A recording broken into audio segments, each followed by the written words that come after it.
তো hello everyone, তো আমি হলাম রিয়া বিশ্বাস। তো প্রতিদিনটা আমার দিনগুলো খুবই ভালো যাচ্ছে। তো তোমাদের কেমন যাচ্ছে? তো আজকে হলো হনুমানজির মন্দিরে পুজো দিতে যাব। আজকে তো হনুমানজির বার্থডে, তো ভাবলাম ওখানে একটু রানাঘাটে একটু পুজো দিয়ে যাক।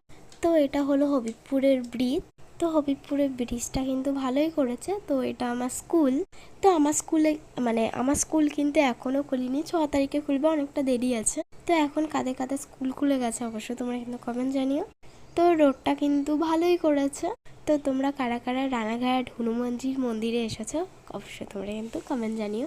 তো লাইনটা অনেকটাই বড় হয়ে গেছে, মানে অনেকটা ভিড়ও আছে। তো এখানে মা লাইনে দাঁড়িয়েছে। তো ভিড়টা কিন্তু অনেকটাই হয়েছে, আমি আর ভেতরে যাইনি। তো এটা হলো হনুমানজির মন্দির, আর এই যে ঠাকুর। তারপর একটু মলে চলে আসলাম, তার পাশেই মলটা ছিল।